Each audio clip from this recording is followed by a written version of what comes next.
¿Qué es la fe? Con signos de interrogación. Y vamos a tratar de desarrollar este tema que considero que tal vez es de lo más importante que existe elementalmente en la doctrina cristiana para poder comprender qué es la fe. La diferencia entre creer simplemente o la simpleza de la credulidad y la fe bíblica, que son totalmente opuestos.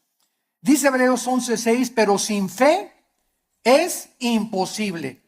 Esta palabra imposible significa que no existe ninguna otra manera de agradar a Dios. Ya sea que cuando yo obedezco el mandamiento, maridos, amen a vuestra esposa, la amo porque por la fe que Dios me ha puesto y me ha dicho que yo tengo que hacerlo. Si mi motivación no es la fe, no sirvo. Cuando yo doy dinero a la obra de Dios, tiene mi motivación que ser por fe, agradando siempre a Dios. Amo a mi esposa porque quiero agradar a Dios. Amo a mi esposo porque quiero agradar a Dios. Doy porque quiero agradar a Dios. Siempre, siempre la fe tiene que estar detrás de nuestras acciones. Y si la fe no está detrás de nuestras acciones, no estamos agradando a Dios. Es imposible. La palabra imposible, insisto, significa que no hay posibilidad alguna de agradar a Dios de otra manera. Fíjense qué importante es esta conferencia. Y a continuación dice el Espíritu Santo, porque es necesario, o es implícito, que el que se acerca a Dios, ¿cómo nos acercamos a Dios? Creyendo que Él existe. Si tú te pones hoy en la mañana a orar, Señor, te pido por mi hija, mira que tiene 3 días que se fue mi hija. Oh, Señor, no tengo trabajo. ¿Tú crees que te estás acercando a Dios con fe? Bueno, primero tranquilízate, cálmate, tómate un chocho tal vez, ¿verdad? Para que te aplaques. Pero en un estado emocional donde estás, Señor, por favor, etcétera, etcétera, es como si dijeras a Dios, tú no puedes, Señor, contestarme. Estoy lleno de aflicción y tú no puedes realmente contestarme. Pero yo me acerco a Dios y le digo, Padre, te doy gracias porque mi hija está en tus manos. Te doy gracias porque el trabajo que tengo por delante está en tus manos. Y gracias, Padre Santo, porque descargo mi corazón y al levantarnos de la oración, creemos que Dios nos escuchó. Pero si tú te levantas después de orar con la misma aflicción, con la misma tensión, con el mismo estrés, con la misma ansiedad, vuélvete otra vez a hincar, porque no has agradado a Dios. A través de la oración, cuando nos acercamos a Dios, tenemos con nuestra acción, después de estar en la presencia del Rey, creer que realmente Él nos ha escuchado. Y además hay que creer otra cosa, que Él es galardonador. O sea que Dios nos va a recompensar todo vaso de agua que nosotros demos. Un simple vaso de agua a cualquier persona en el nombre de Jesús. Dios no es olvidador ni deudor para olvidar lo que Él nos tiene que dar, para bien o para mal. Muy bien, vamos pues en el versículo 1 a tratar de encontrar alguna definición que nos ayude a sentar nuestras bases de qué es la fe para comenzar a construir arriba del versículo 1. Es pues la fe, la certeza. La palabra upostasis, que se tradujo certeza, es sustancia. La fe es una sustancia, es algo real, es una seguridad. ¿De qué cosa? De algo que viene. De algo, no de algo que tienes ya. Porque si lo tienes ya, ya no es fe. Entonces la fe está relacionada con el futuro. Siempre, siempre con algo que no tienes y que viene. Y que tú tienes que estar seguro que viene. No tengo trabajo ahorita, tengo 3 días sin trabajo, 2 semanas sin trabajo, pero Jehová es mi pastor. Como decía mi esposa hace unos momentos, declaro que soy tu hijo, que nada me faltará. Yo voy a mantener mi paz. Mi hijo se fue, mi hija se fue, no tengo trabajo, pero yo tengo la seguridad, la certeza que aunque no lo tengo ahorita, aunque no veo ahorita a mi hija que se componga, ni mi hijo que se componga, y aunque no veo ahorita prospectos del trabajo, lo creo, lo tengo seguro porque tú lo has dicho. No he visto justo desamparado a su descendencia que mendigue el pan. Yo sé que tú me vas a dar el trabajo, Señor. Yo sé que tú me vas a sacar adelante. ¿Por qué? Porque así lo dice tu palabra. Y esta seguridad que tú tienes, dice a continuación, es una convicción, aunque tú no lo estás viendo. Muy bien, vamos pues a tratar de explicar más claramente esto. La fe está relacionada con el futuro y con lo invisible. Con lo futuro y con lo invisible. Porque es algo que esperamos en el futuro, ya sea en 3 horas, 4 horas, mañana, pasado un mes, un año, no sé. Y al mismo tiempo es algo que no podemos percibir con nuestros 5 sentidos. En el momento en el que nosotros veamos algo, ya no es fe. Porque la fe está relacionada con lo invisible. En el momento que lo veo, ya no es fe. Por eso cuando alguien dice, si yo veo un milagro, voy a creer, esto es la antítesis de la fe. Porque es totalmente lo contrario. Primero tenemos que creer, como lo vamos a ver, para ver. ¿Me están siguiendo? No es ver para creer, sino creer primero para que después puedas ver la gloria de Dios manifestada. Muy bien, la fe es la certeza, es una seguridad de algo que esperamos y es una convicción de algo que nosotros no vemos.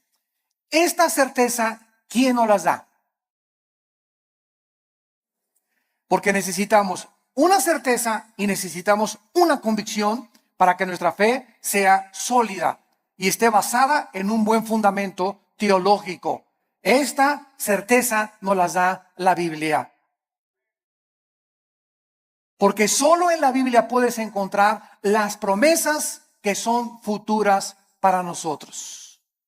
Dice Dios, si tú siembras escasamente, recoges escasamente. Si tú siembras abundantemente, recoges abundantemente. Si tú amas a tu esposa como Cristo amó la iglesia, no te imaginas las bendiciones que vendrán sobre tu vida. Si tú no amas a tu esposa como te estoy mandando en la palabra de Dios, las promesas mías que te tengo preparadas, no las vas a poder ver. Porque no has creído. Porque para que puedas ver la bendición en tu matrimonio, para que puedas ver la bendición en tu noviazgo, para que puedas ver la bendición económica en tu vida y en tus negocios, antes tienes que creerle a Dios y poner en práctica o en acción lo que Dios dice en su palabra. Y la convicción, ¿quién nos las da? El Espíritu Santo. Entonces tenemos íntimamente relacionadas a la Biblia con el Espíritu Santo.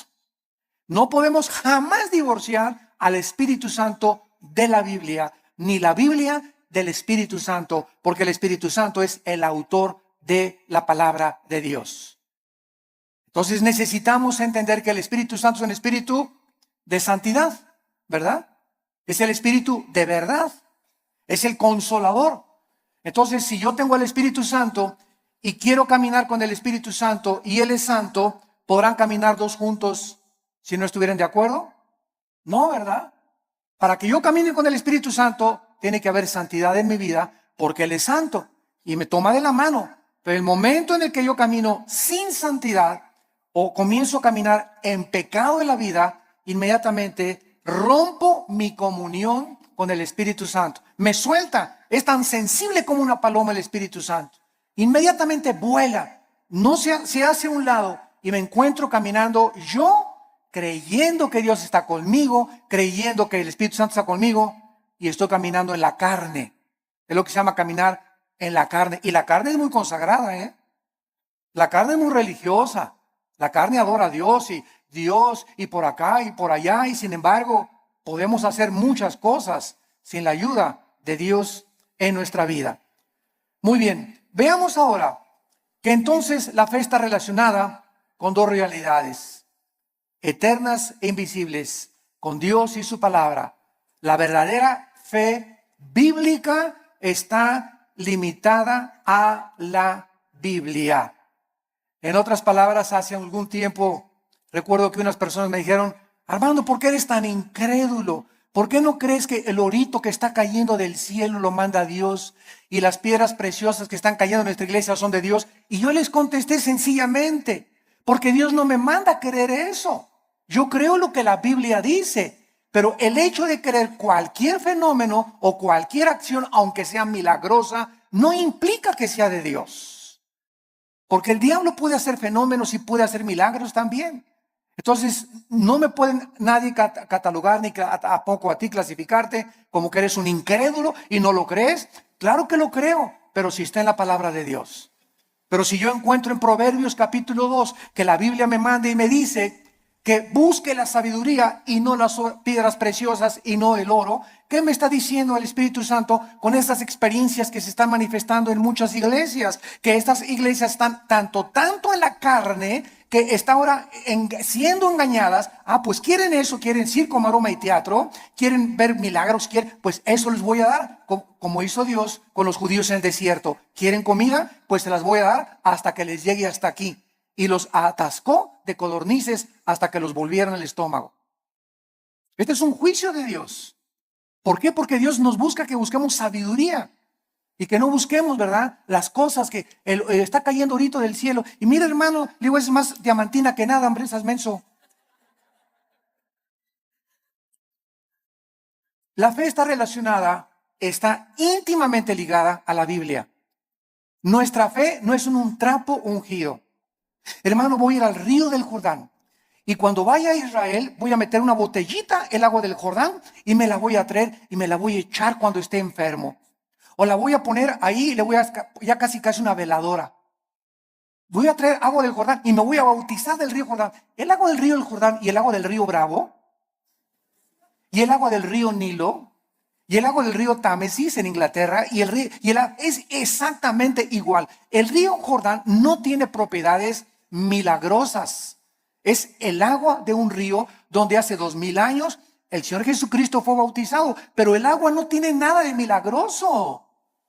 El río es como cualquier otro río, y el hecho que Jesús y el Bautista hayan bautizado ahí no significa que va a ser agua milagrosa.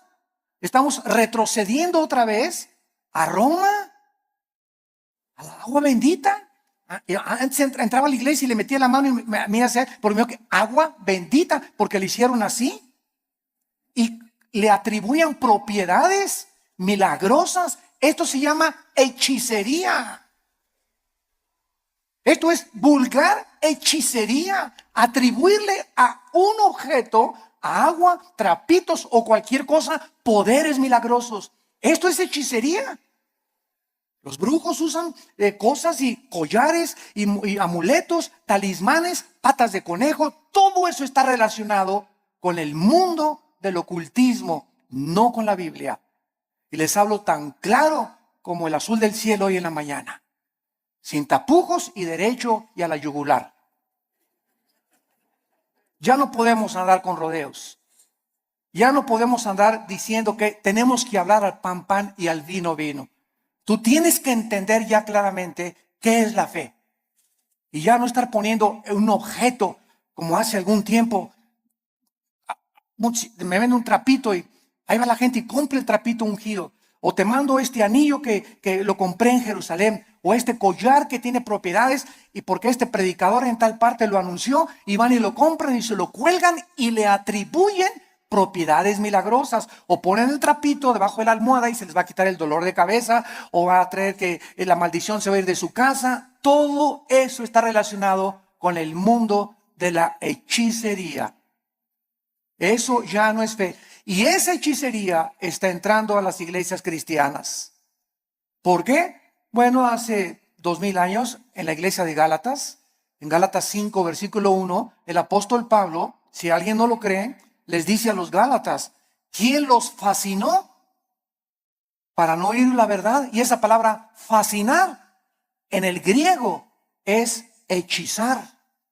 La iglesia de Galacia estaba hechizada, estaba controlada por demonios que habían entrado en falsos maestros y pastores que esta iglesia tenía y que les estaba enseñando a los cristianos es que no es suficiente la muerte de Cristo, necesitas circuncidarte, no necesitas poner árbol de Navidad, no necesitas hacer estas cosas, necesitas ahora agregarle a la obra de la cruz algo extra. Cuando la Biblia dice que cuando Cristo murió en la cruz del Calvario, se finí, caput, se acabó, consumado es, no hay nada que agregarle a la muerte de Cristo para el perdón que hemos recibido.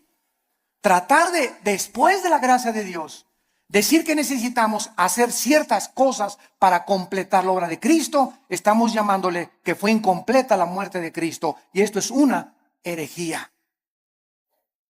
Hace algún tiempo, bueno, más bien no algún tiempo, hace algunos días, me entrevistaron en un programa de televisión. Y una de las preguntas que siempre me hacen en Colombia, en Guatemala, donde quiera que voy es, ¿qué se pierde la salvación? Siempre me preguntan esa pregunta. ¿Por qué? Porque el 65-70% de la cristiandad cree que se pierde la salvación. ¿De dónde sacaron esta doctrina? De un hombre llamado Jacobo Arminio, que enseñó, y porque hay 5 versículos de la Biblia, nada más 5 contra más de 500 versículos en la Biblia que enseñan que la salvación no se puede perder. Además que es ilógico teológicamente. Entonces, estos 5 versículos parecen enseñar que la salvación se pierde, como si que te borraré del libro de la vida y que te apartaré y la rama, Juan 15, serán cortados, etcétera, etcétera, que parece indicar que la salvación se pierde. O 2 de Pedro capítulo 2, 22 al 24, que el perro regresa a su vómito, la puerca lavada a lavarse en el lodo. Pero sin embargo, cuando estudiamos estos versículos, nos damos cuenta que los sacaron de su contexto. Miren, es tan simple como esto.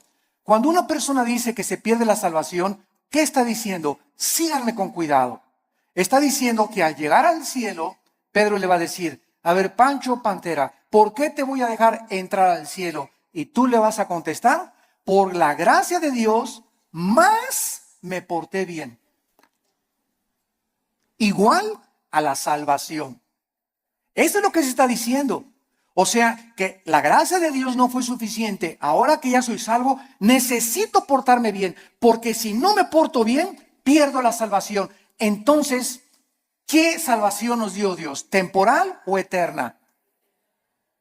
Dice en Hebreos 9 y Hebreos 10 que nos hizo eternamente perfectos y santificados. En el momento que recibes a Cristo, recibes la eternidad. Estamos ya en el reino de Dios espiritualmente. La eternidad está dentro de nosotros, ya. Pero, y ahora en segundo lugar, ¿por cuántos pecados? Apunta todo esto para que te defiendas. ¿Por cuántos pecados murió Cristo en la cruz? ¿Por los pasados, por los presentes o por los futuros? Por los pasados, los presentes y los futuros. Entonces, si existe un pecado que diga que nos hace perder la salvación, Cristo tendría que volver a morir. Cristo tendría que volver a pagar por ese pecado que te hizo perder la salvación. Porque la muerte de Cristo solamente te perdonó los pasados, pero los que tú cometas, tú eres responsable. Y si hay alguno que cometas, entonces Cristo tiene que volver a morir. Y entonces ya Cristo no murió por los pecados pasados, presentes y futuros, sino solamente por los pasados. Porque los que estás cometiendo, tendría Cristo que estar muriendo muchas veces para estar pagando por ellos. Ahora, si tú cometiste un pecado que te hace perder la salvación, la pregunta de los 64,000 pesos es, ¿cuál es, Pancho? ¿Qué pecado nos hace perder la salvación? Dice 1 Juan, ¿la sangre de Cristo nos limpia? Solo de algunos. Eso dice, ni el homosexualismo, ni el divorcio, ni el transexualismo, ni el robo, ni el crimen, ni el asesinato, ninguno de estos pecados es el pecado imperdonable. Ninguno de estos pecados es la blasfemia contra el Espíritu Santo. El único pecado que no tiene perdón no lo pueden cometer los cristianos, solo los no cristianos, que es la blasfemia contra el Espíritu, rechazar la gracia de Dios, Hechos 7, 51 y 52, que es el pecado que cometieron los fariseos. Que después de oír al Hijo de Dios, después de oír la predicación de la palabra, no te quiero, no te quiero, no te quiero. Pero un cristiano, 1 Corintios 12, 2, no puede por el Espíritu ni siquiera blasfemar o maldecir al Espíritu Santo. Antes de ser cristianos, todos blasfemamos el nombre de Dios. Todos blasfemamos contra el Espíritu Santo antes de ser cristianos, ¿no es verdad? Todos cometimos pecados tremendos. Ahora, cuando nos muramos, otra pregunta, cuando nos muramos, ¿cuántos van a morir perfectos? ¿Dónde está San Anastasio por aquí? O Santa Rita de Casia. Cuando muramos, vamos a morir en pecado. A lo mejor hoy en la mañana le grité a mi esposo y me muero a las 2 de la tarde, ya me morí en pecado. A lo mejor hiciste una mentira a las 3 de la tarde y te da un ataque al corazón a las 7 de la noche, ya te moriste en pecado. Te pasaste un alto y ya te moriste en pecado si chocas. Todos vamos a morir con algún cierto de pecado, pero esos pecados ya fueron puestos en la cruz del Calvario. Entonces tendríamos que ir al purgatorio para pagar por esos pecados con los que morimos y no los pudimos confesar. Todo esto es absurdo y irracional teológicamente. Y podemos continuar así con los pactos, con la gracia. ¿Qué es la gracia, no? Entonces decir que se pierde la salvación es decir que es la gracia más portarme bien o hacer buenas obras para poder entrar al cielo. La fórmula está equivocada totalmente. Estás reprobado químicamente en la teología. La fórmula es la gracia más nada igual a la salvación. Las buenas obras que nosotros hacemos no son para salvarnos. Ya Cristo pagó por todas mis malas obras, pasadas, presentes y futuras. Mis buenas obras que ahora hacemos, síganme con cuidado, Virgen del Socorro. Las buenas obras que nosotros hacemos después de la salvación solamente son para la entrega de recompensas o la pérdida de recompensas en el tribunal de Cristo. El cristiano ya no va a ser juzgado por sus obras en cuanto a la salvación, sino en cuanto a las recompensas. Y la fidelidad va a ser altamente recompensada por Dios, un vaso de agua que hayamos dado, lo que hemos hecho en el nombre de Dios, pero no está relacionado ya con la salvación. Ya hemos sido justificados por la fe, ya hemos sido santificados y ya hemos sido glorificados desde antes de la fundación del mundo.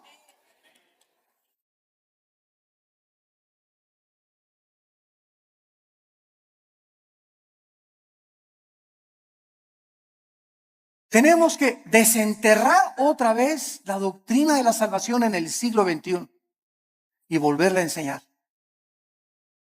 Claramente, porque el pueblo de Dios, en los errores en que está cayendo, es por no tener bases teológicas firmes, doctrinales, de una doctrina elemental como la gracia y la salvación. Y por todos lados, porque todo el mundo lo cree, yo también lo creo. Demuéstramelo con la Biblia. Y lo voy a creer entonces.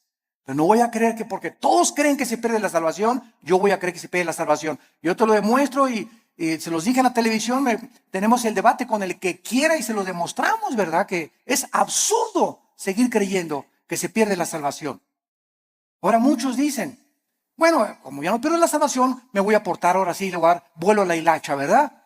Bueno, dice Gálatas 5:10 que fuimos llamados a libertad, solamente que no usemos la libertad como ocasión para la carne. La persona que dice eso, con que no puedo perder la salvación, puedo hacer lo que quiera, no es salvo. No es salvo. Porque si tienes al Espíritu Santo, no vas a tratar de aprovecharte y tomar la gracia de Dios como una licencia para pecar. Eso demostraría, Romanos 6, que pues pecaremos para que la gracia de Dios abunde de ninguna manera, porque los que hemos muerto con Cristo, ¿cómo vamos otra vez a pecar? O a tratar de pecar voluntariamente. Ya demostraría que ni siquiera tenemos la salvación. Bueno, esto es importante en relación con la fe. Y vamos a ver ahora algunos ejemplos de la fe en algunos versículos en el Antiguo y en el Nuevo Testamento. Vamos a ver en primer lugar el Salmo 27, para que veamos cómo operó la fe en el Antiguo Testamento y tengamos bases más profundas acerca de nuestra fe. Vuelvo a repetir, la fe está relacionada con el futuro y con lo invisible. La antítesis de la fe sería ver, porque caminamos por fe, no por vista. La vista queda excluida de la fe. Y si camino por vista, está excluida la fe. Una de otra están excluidas. No pueden ser las dos verdad. O camino por fe sin ver, o veo y ya no camino por fe. ¿Está claro? Es muy importante aceptar este concepto. Si caminamos por vista, ya no necesito la fe. Si camino por fe, no necesito la vista. Cada una excluye, insisto, la otra. Esto es contrario a lo que el mundo dice. Ver para creer. Esa es la filosofía del mundo. Esa es la dimensión en la que el mundo se mueve. Nosotros hemos entrado a otra dimensión totalmente que dice lo contrario, que necesito primero creer para poder ver. Dice el Salmo 27, versículo 13, cuando David se encontraba afligido, perseguido por Saúl, sin trabajo, escondido en una cueva, criticado, sus hijos de David se volvieron contra él. Bueno, el pobre David, ¿verdad?, tenía todo tipo de tribulaciones iguales a las que tenemos muchos de nosotros. Y David nos manifiesta y nos exhibe una verdad preciosa. Y dice el Salmo 27:13, hubiera yo desmayado, me hubiera tirado la toalla, me hubiera yo desalentado, ya hubiera querido ya ni siquiera ser cristiano, ya ni siquiera quería ir a la iglesia, ya estaba harto. Si yo hubiera mantenido esta actitud mental, hubiera yo desmayado. Me hubiera tirado ya al suelo, ya no quiero ni siquiera vivir. Estoy harto de todo, de mis papás, de la iglesia, de esto, del gobierno. Y sobran cosas que nos pueden llegar a pensar esto. A menos que, repito, seas San Anselmo. Pero todo cristiano llegamos a estar, ¿verdad?, hasta, decimos vulgarmente en México, hasta el gorro. ¿No te has sentido así? No levante la mano.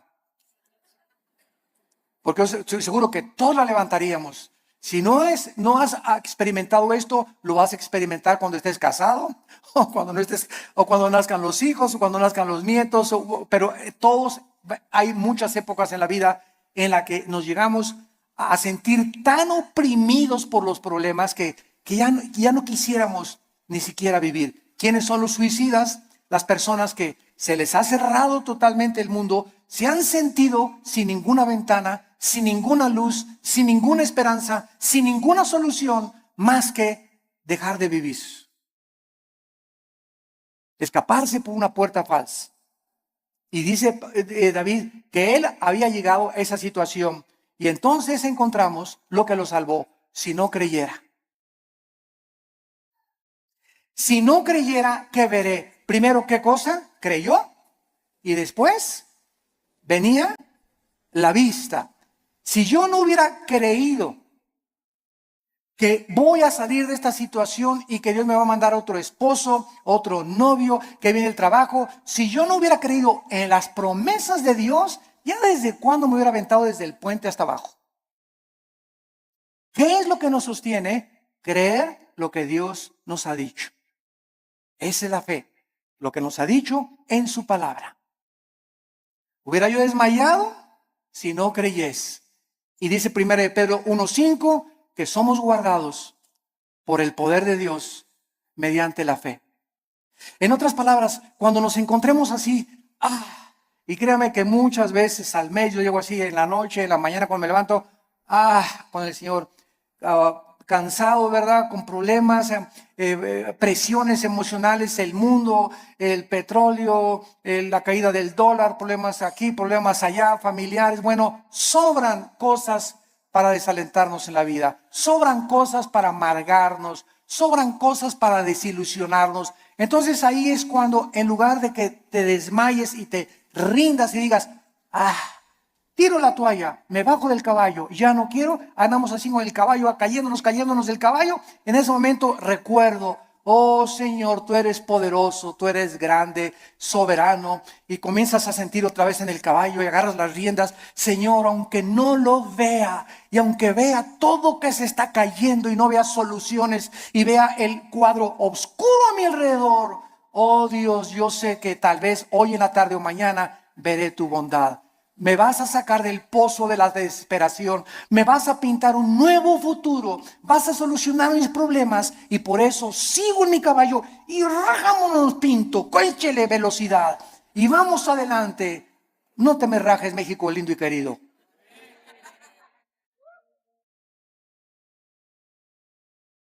Y no nos echemos para atrás. Vamos 2-0. Pues ya.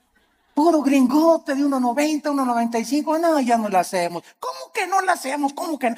Ándele, ¿cómo que no la hacemos? Y eso de veras nos infunde ánimo. Porque es un cuadro físico de lo que espiritualmente debemos hacer nosotros. Crecernos al castigo. Ya no hay trabajo. Y nadie me quiere. Y me dicen risitos de oro, pero tengo nariz de corcholata. ¿Sabes una cosa? Bueno, ¿por qué comenzamos a sentirnos así? Porque estamos viéndonos en el espejo, porque estamos viendo la situación, porque estamos caminando por vista. Olvídate y desconéctate de lo que ves y lo que por tus 5 sentidos entran y conéctate con la palabra de Dios. Diario, ven a la Biblia en la mañana, cargar las pilas, la energía. Chupa la fuerza espiritual que Dios tiene para nosotros, que es la que nos va a sostener. Nos separamos de la Biblia y nos vamos al suelo. Hebreos 11:27, otro ejemplo en el Nuevo Testamento de Moisés. Hebreos 11:27 dice así: por la fe, por creer lo que Dios había dicho, porque la fe nunca la desconectemos de la Biblia, por creer lo que Dios ya había revelado en su palabra en el Antiguo Testamento. Moisés dejó Egipto. Si él hubiera sido guiado por sus emociones, vean ustedes, el temor, que es el más grande enemigo de la fe. El temor. El temor es la antítesis de la fe, es lo opuesto de la fe. Si Moisés hubiera dicho, el rey, si me voy me va a mandar los soldados, me mata, me corta la cabeza, él es el emperador de Egipto. Pero Moisés no vio al emperador de Egipto, no el temor que comenzó a meterse, porque el temor así entra como la termita, ¿verdad? Y comenzamos a sentir así que, y el temor, y comenzamos hasta a sudar frío, y comenzamos a temblar por el temor, y saldrá esto, y saldrá de la operación mi abuelita, y podremos, y dejamos que nos domine esta emoción, comenzamos a alejarnos de Dios. Y comenzamos a perder el poder de Dios que está viviendo por fe. Moisés dijo, antes de tenerle miedo al faraón, antes de tener miedo a su abogado, antes de tenerle miedo a mi suegro, antes de tenerle miedo a mi ex esposo, antes de tener miedo de nada ni de nadie en este mundo, tengo temor de Dios. Y eso fue lo que hizo Moisés. No vio el temor del emperador, los ejércitos que tenía, y dejó Egipto. No fue gobernado por el temor, sino creyó lo que Dios le había dicho y venció sus emociones. Porque se sostuvo como viendo físicamente a Dios. ¿Eso dice? Ese está en tercera de Pancho 3:1. Porque se sostuvo viendo algo que no se veían con sus ojos, ni se experimentaba empíricamente con sus 5 sentidos. Se sostuvo por algo que nadie podía ver, pero él sí podía ver, y podemos ver los cristianos, que es a Dios. Viendo al invisible. ¿Con qué ojos lo vemos? Con los ojos de la fe.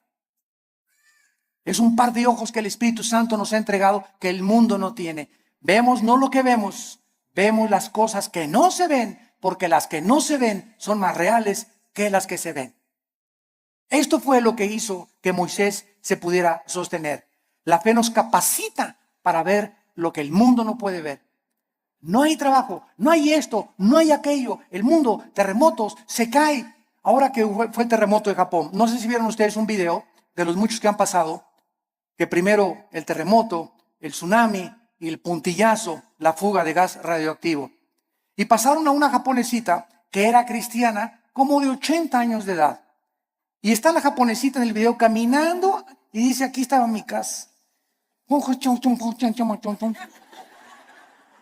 Y pues Y para todos lados estaba viendo. Y ahí estaban mis hijos. Y ahí vivía mi sobrino. Y se queda la japonesita como de 80 años de edad, sin nada ni nadie en el mundo. Ni una cobija donde acostarse. Y se hace así las cabezas y dice, pero tú me seguirás sosteniendo. Bueno, las lágrimas comenzaron a caer de mis ojos. Pero fue así una cosa, ¿verdad? Para poner una película. Ahí estaba mi familia, ahí estaban mis papás, ahí estaban mis hijos, mis nietos, aquí estaba mi casa. No hay nada. Imagínate, de la noche a la mañana quedarte sin familia, ni vecinos, ni papá, ni mamá, ni nada. Y levantar los ojos, pero tú me seguirás sosteniendo. Esa es la fe. Sostenidos viendo lo que no se ve. Con los ojos y la seguridad y la certeza y la convicción de lo que Dios ha dicho, no te dejaré ni te desampararé, aunque se acabe todo a tu alrededor. Veamos ahora en Juan capítulo 11. Juan capítulo 11, versículo 39 y 40. Se muere Lázaro. La familia de Lázaro eran las hermanas Marta y María. Marta es un ejemplo de la mujer afanada, María un ejemplo de la mujer que se acerca a Dios. Pero las dos nos representan a todos nosotros. No porque te digas Marta va a ser afanada, ¿verdad? Pero es un ejemplo solamente de que todos nosotros padecemos esta debilidad. De que muchas veces queremos ver para creer. Y tenemos que dominar esa tentación y ese impulso de nuestra antigua naturaleza. Entonces aquí en Juan 11:39, dijo Jesús, quita la piedra. Marta, la hermana del que había muerto, dijo, Señor, y ella, porque es de 4 días. Jesús le dijo, ¿no te he dicho que si crees, verás? Ahí está otra vez. Marta, tú no tenías que haber visto que se alivió ahorita. Hemos llegado al punto que lo dejé morir porque Cristo dejó morir a Lázaro. ¿Se acuerdan que cuando le avisaron? Señor, Lázaro se está muriendo. ¿No hizo caso? Y era el mejor amigo de Jesús y la familia que lo hospedaba y le daba de comer a Jesús y tenía según un cuartito especial para Jesús cuando pasaba por ahí Jesús. Y no hizo caso Jesús. Y Lázaro se murió. Y ya que tenían 3 días, Jesús dice a los discípulos, vamos a donde está Lázaro. Y ahora sí, como decimos en México, ¿ya para qué? ¿Ya para qué? ¿Ya para qué? Pues ¿cómo que ya para qué? Pues eso decimos nosotros, pero no lo dice Jesús ni Dios tampoco. Y llega Jesús, los discípulos, ¿ya para qué, Señor? ¿Ya para qué? Ya pierdes tu tiempo. Y es que todo, dice Cristo, lo hice llegar a este punto y te estoy haciendo llegar a este punto donde pierdas tu trabajo, donde tengas esa enfermedad, donde pases esto, estoy llevando las cosas al extremo para que cuando estén en el extremo, ahí pueda yo ser grandemente glorificado por tu vida. Yo cuántas personas he visto que se enferman de cáncer y que son sanadas y que dicen, Dios mío, hasta los médicos, pero esto es un milagro. Pero si no hubiera sido esa enfermedad, no hubiera sido glorificado Dios. Si no hubieras perdido tu trabajo y un trabajo te viene milagrosamente, ¿cómo podrías decir, Señor, solo tú pudiste haberme dado este trabajo? Fue un milagro. Así como ayer la selección mexicana fue un milagro que ganara. Pero aquí no se mete, ¿verdad? La fe. O sea, 2-0 decimos, ya al 2-0, yo ya iba a pagar la televisión. La neta. Dije, ya, otra goliza. ¿Cómo nos vamos a levantar de un 2-0 con estos gigantones de gringos, verdad?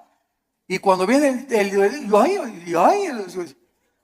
y te das cuenta, ¿no? Que, caray, lo que no parece, se puede convertir en una realidad.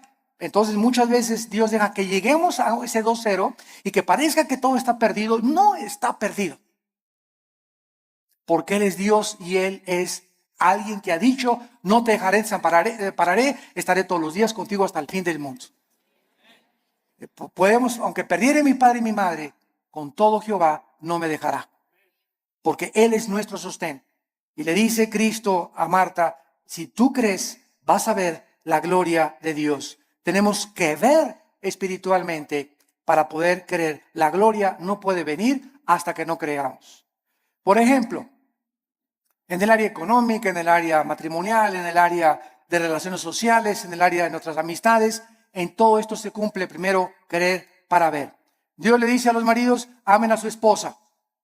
Tú amas a tu esposa sacrificialmente y comienzas a quitar todas las imágenes de otras mujeres de tu vida, etcétera, etcétera, y ve Dios tu fidelidad mental y espiritual, porque los pensamientos no le engañan a Dios. ¿Qué hace Dios cuando un hijo está haciendo lo que la Biblia dice porque quieres agradar a Dios? Te bendice. No te imaginas cómo te bendice. Señor, pero que tú ya tienes 20 kilos de más, Señor. ¿Cómo tú? ¿No puedes cambiar una llanta vieja por una nueva? Como dicen en Guanajuato, ¿verdad? Y sabes una cosa, que cuando estamos casados no es solamente la pasión. La pasión dura la luna de miel 3 o 4 días y dura también en el triunfo del amor. Pero todas esas pasiones que tú ves y esos enganches que se dan esas cosas no duran.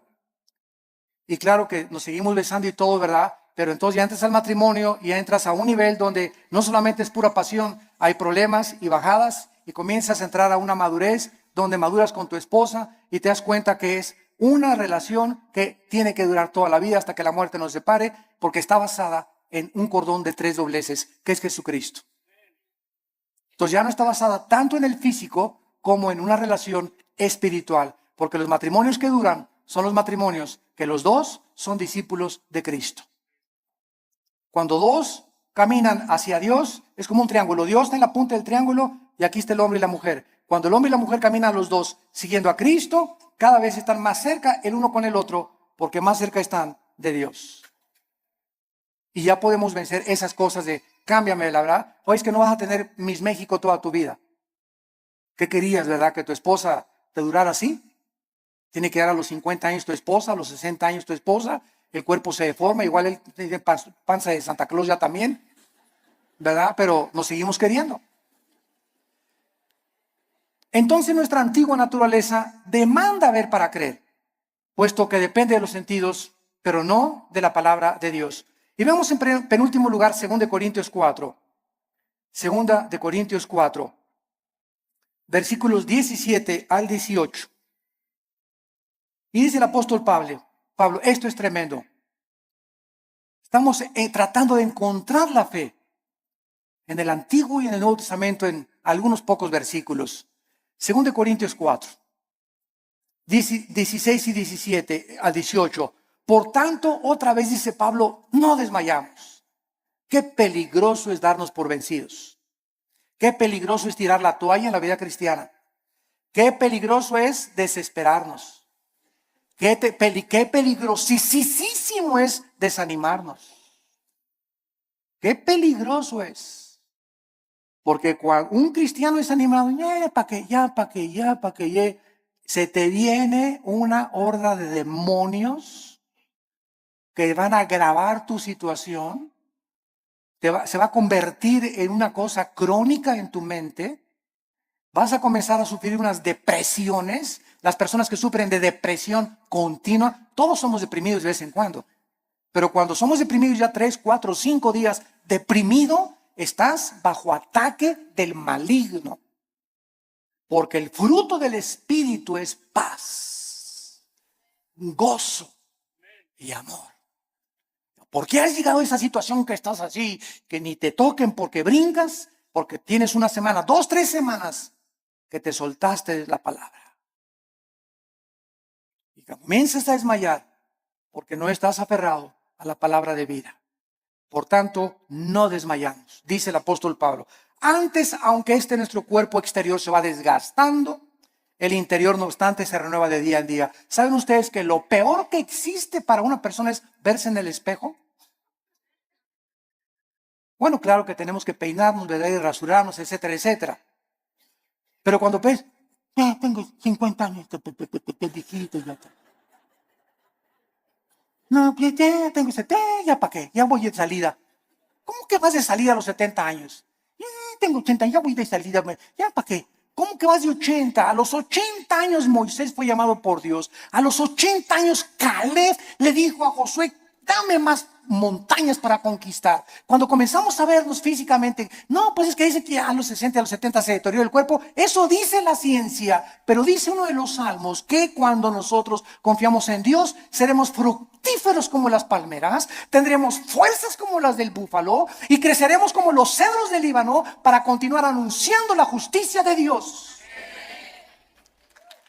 ¡Qué viejo ni qué viejo! Dejemos que nuestro cuerpo se siga desgastando. Yo les he hablado tantas veces de nuestra abuela materna que murió hace algún tiempo, de 97 años de edad. Mi abuelita, 97 años de edad, no usaba bastón. Nunca se convirtió a los casi 80 años de edad, después de haber sido 30 años presidenta de la Acción Católica de México. A los 80 años de edad, vivió todavía 17 años más a los 97 en sus 5 sentidos. Y se levantaba a las 7 de la mañana, se emperifollaba y se ponía su loción Sanborns, se cubría todo, ¿verdad? Y caminaba, era la loción famosa en aquel tiempo, ¿verdad? Y la más barata también. Y estaba a los estudios y la llevaba a los estudios en la mañana y en la tarde. ¿Ahora dónde vamos, hijito? Me decía a las 5 o 6 de la tarde el domingo. Le digo, abuelita, tú a tu casa y yo a la mía, le decía. Porque todavía se quería, traía cuerda a los 95, 96 años, traía cuerda todavía. Porque, a ver, y vamos a ver una película mejor de Walt Disney, ¿no? Y llévame a cenar. Abuelita, que me desgastas, abuelita, me dio más de 50 años de edad. Pero ¿qué era lo que la sostenía ella? Y que era nunca, siempre el gozo, siempre contenta, ¿verdad? Regañando a todos y por aquí y por allá. Se parece mucho a mi mamá, ahorita usted la conoce, a la general, a mi mamá, ¿verdad? Sobre todo los que van a Liti, pero esa es energía que necesitamos tener. Y no estar, ya tengo, cacle, cacle, cacle, cacle. El interior se va renovando. Y este cuerpo corrupto vas a echar a los gusanos y al panteón y vamos a resucitar. Así como una semilla contiene un árbol y fruto y ramas, esa semilla, ahí está todo. Así cuando se siembra, va a resucitar en un cuerpo glorificado. Y nos vamos a ver igual cacle, ni que nada, ¿verdad? Sino que tenemos que mantener esa energía y esas fuerzas, esas ganas para vivir para Dios. Porque los que se mueren pronto son los que no tienen ganas de vivir para Dios. Ya, para que ya yo llegué, ya voy de salida. Tienes que hablarle a tus nietos y tienes que hablarle a tus viejitas y tienes que ir a los asilos a predicar. No te encierres nada más, cacle, cacle, cacle. Nada, hay mucho que hacer todavía. La energía la tenemos por dentro. Y olvídate por afuera, no te veas en el espejo. Ve lo que Dios está haciendo internamente con tu alma. Dice Pablo, porque esta leve tribulación momentánea, miren nada más cómo considera Pablo la vida. En primer lugar, los problemas, las aflicciones y los sufrimientos son leves. Dice Pablo, es como si un mosquito me hubiera picado. Todo lo que he sufrido, las pedradas, la persecución, me arrastraron, mis hijos me dejaron, a mi esposa las violaron, fui castigado por Dios, David y Pablo, todo lo que sufrió y lo encerraron en la cárcel, todo ha sido leve y además temporal, momentáneo. Porque Pablo no veía y como un perro, pobre de mí, ya no me quieren ni mis nietos, se acuerdan de mí, ya nadie me quiere. Y comienza a ser como un perro ahí en el rincón, lamiendo tus heridas y compadeciendo, y esa autolástima que va a hacer que te hundas y te pintes más rápido. Que te vayas, perdón, más rápido. A veces me olvida que no estoy con los jóvenes. Es leve y es temporal. Produce en nosotros un cada vez más excelente peso de eterna gloria. No mirando las cosas que se ven. No mirando las cosas que se ven. Ahí está otra vez la fe. Si mira las cosas que se ven, nos desmayamos, nos desanimamos, nos hundimos. Miremos las promesas de Dios, sino las que no se ven, porque las que se ven son temporales, pero las que no se ven son eternas. Gracias por tu palabra, Señor. Señor, gracias por alimentarnos, edificarnos, animarnos con tu palabra. Gracias por aclararnos tantos conceptos que están siendo atacados, estamos siendo invadidos por doctrinas extrañas que se han acabado aceptando como si fueran la verdad. Regresemos a la Biblia. Volvamos otra vez a abrir las páginas santas de la Biblia para que el Espíritu Santo alumbre nuestro entendimiento y podamos ver la gloria de Dios en la faz de su Hijo Jesucristo. Gracias porque sin esta fe, sin creer en lo que tú nos has dicho, no existe ninguna otra manera en que te podamos agradar. Porque así tú, Señor, lo has determinado. En esta mañana muchos de ustedes que nos ven a través de la televisión y aquí presentes, tal vez eran crédulos. Y tú le llamabas fe a lo que te habían enseñado en tu familia o en tu religión, sin saber en qué estaba basada lo que te habían enseñado. Pero la fe requiere de conocimiento, porque necesitamos conocer, porque viene por el oír y el oír por la palabra, para que tenga una fe que salve tu alma. Ven a Cristo en esta mañana. Entrégale tu vida diciéndole estas palabras: Señor, te doy gracias porque creo que en la cruz tu Hijo Jesús murió en mi lugar.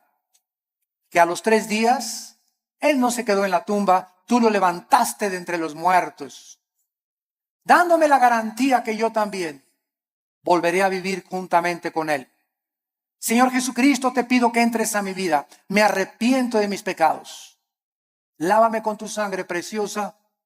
Sé para mí mi Señor ahora y mi Salvador, porque quiero ahora ya no vivir conforme a lo que veo con mis ojos físicos, sino con los ojos espirituales que en este momento me estás trasplantando tú para poder ver tu gloria en tu palabra.